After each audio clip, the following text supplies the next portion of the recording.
Shalom, damai sejahtera dari Allah Bapa bagi kita semua. Perenungan Alkitab kita terdapat dalam kitab Kejadian pasal 42 yang mengisahkan anak-anak Yakub pergi ke Mesir membeli makanan karena kekeringan panjang sehingga terjadi kelaparan di mana-mana. Lalu di Mesir mereka harus menghadap seorang kepala negeri yaitu Yusuf untuk membeli bahan makanan. Namun mereka sama sekali tidak mengenali Yusuf saudara mereka. Yusuf sendiri telah mengenal mereka. Di hadapan Yusuf, mereka berlutut dan memohon untuk diizinkan membeli bahan makanan. Namun Yusuf berpura-pura tidak mengenal mereka dan menyatakan bahwa mereka adalah pengintai negeri Mesir. Seperti yang terdapat dalam Kejadian 42 ayat 6 sampai dengan 9. Sementara itu Yusuf telah menjadi mangku bumi di negeri itu. Dialah yang menjual gandum kepada seluruh rakyat negeri itu. Jadi ketika saudara-saudara Yusuf datang, kepadanya lah mereka menghadap dan sujud dengan mukanya sampai ke tanah. Ketika Yusuf melihat saudara-saudaranya, segeralah mereka dikenalnya. Tetapi ia berlaku seolah-olah ia seorang asing kepada mereka.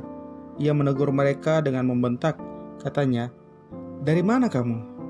Jawab mereka, "Dari tanah Kanaan untuk membeli bahan makanan." Memang Yusuf mengenal saudara-saudaranya itu, tetapi dia tidak dikenal mereka. Lalu teringatlah Yusuf akan mimpi-mimpinya tentang mereka. Berkatalah ia kepada mereka, "Kamu ini pengintai, kamu datang untuk melihat-lihat di mana negeri ini tidak dijaga."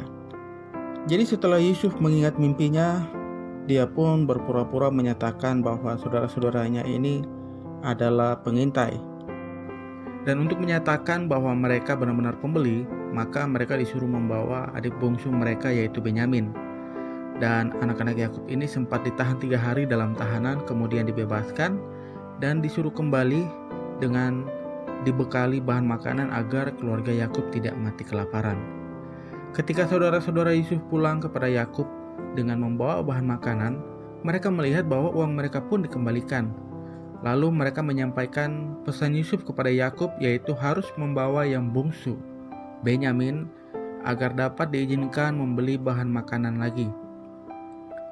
Dalam pasal 42 ini, Yakub melarang untuk membawa Benyamin. Kisah ini kita dapat melihat bahwa bangsa Israel diajar melihat bagaimana asal-muasal bangsa Israel dapat tinggal di Mesir, bisa berada di Mesir, yaitu ketika bencana kelaparan terjadi.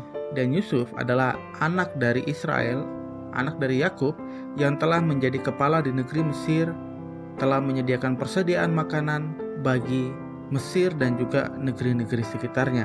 Dan dari Kejadian 42 ini juga kita dapat melihat bahwa Yakub pun ternyata mengalami masa bencana kelaparan, yang mana bencana kelaparan ini juga pernah terjadi pada zaman Abraham dan juga zaman Ishak.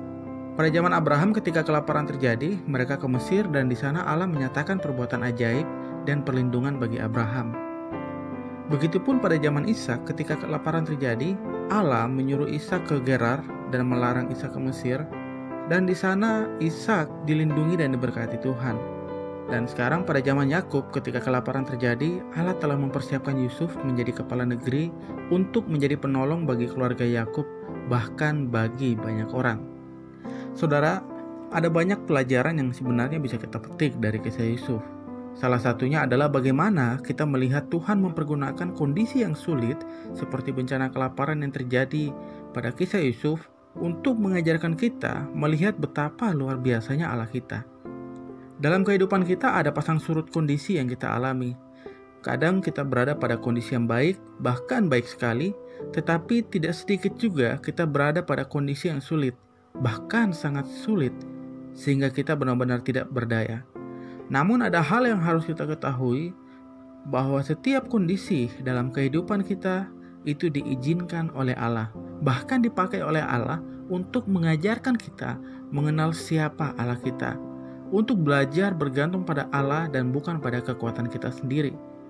Dan seringkali ketika kita telah melewati kondisi-kondisi yang sulit, saat itulah kita dapat terpesona melihat perbuatan ajaib Allah yang telah terjadi dalam hidup kita. Mungkin saat ini ada di antara kita yang sedang berada pada kondisi yang sukar, namun biarlah kita dapat belajar mengenal Allah dan belajar bergantung kepada Allah terlepas dari semua usaha yang sudah kita lakukan. Bagi kita orang Kristen, mulailah untuk belajar melihat setiap kondisi hidup kita sebagai sarana untuk berpengalaman dengan Allah, mengenal Allah, dan lebih lagi mengasihi Allah dalam hidup kita. Terus berharap kepada Allah yang Maha Kuasa, tetap percaya kepada Allah yang hidup. Tuhan memberkati kita semua. Amin.